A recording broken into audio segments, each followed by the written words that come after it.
Balik pa ba? Kayo, ibig sabihin, makakauwi na kayo, no? Yung mga pasyente pauwi ngayon,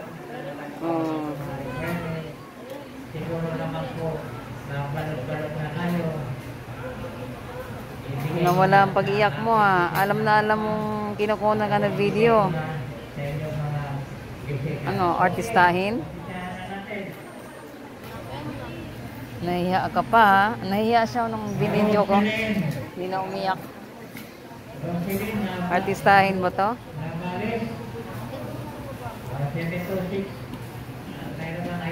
Asa na iyak mo ngayon? Papasa ko to kay papa mo.